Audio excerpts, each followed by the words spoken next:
Hey everybody! For today's video, we're going to do a quick visit to Utah, where I grew up. The place is called Bridalville Falls, and it sits up Provo Canyon near Provo, Utah. One of the things I loved about living in Utah is having the mountains really close. Especially here in Provo, you can get up the Provo Canyon in just a few minutes and feel like you're away from the rest of the world.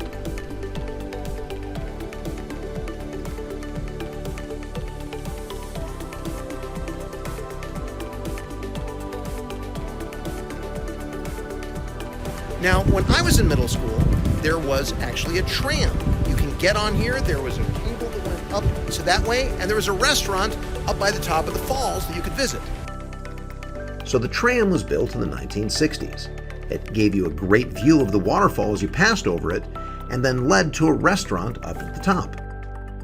Because Bridalville Falls is only about 15 minutes from my grandma's house, she's been here many times. She told me stories about how the restaurant at the top of the falls was a very popular spot for dances that my mom and her sisters would go to when they were in high school. For many years, the Bridalville Falls tram held the distinction of being the world's steepest tram, which is pretty impressive, as you can see here. One day, my grandma said, "Hey, Nathan, do you want to go ahead and go on the Bridalville Falls tram?" I was saying, I got other stuff to do, I'll pass. Let me just hang out at home instead. Well, guess what? Bad choice on my part.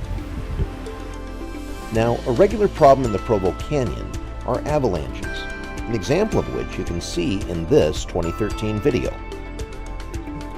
When the winter snow piles up on the steep canyon walls, it's really easy to have it come crashing down.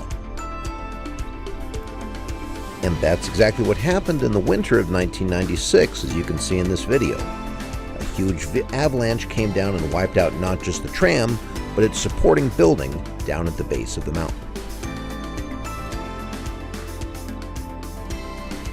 A few years later, the restaurant building that was up at the top of the mountain caught fire, and all that remains today are the ruins you see here.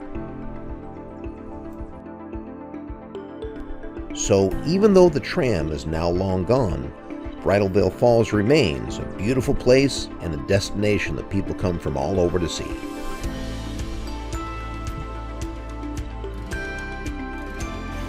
So when I see Bridalville Falls, I see beauty. I see, wow, this is cool stuff. But I also see regret. I wish I can talk to my middle school self and say, hey, just go ahead and do something. Even if it's not comfortable right now, you wish you had later.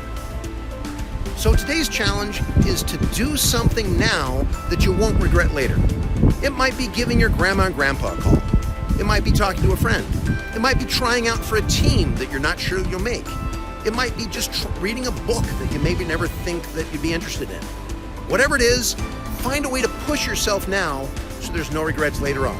Like for me, here at Bridalville Falls. So right now, please discuss the following two questions in your classes. What is something that you know you would like to do or should do but have been putting off? And how can you go ahead and do it so you won't have any regrets later? All right, have a great day.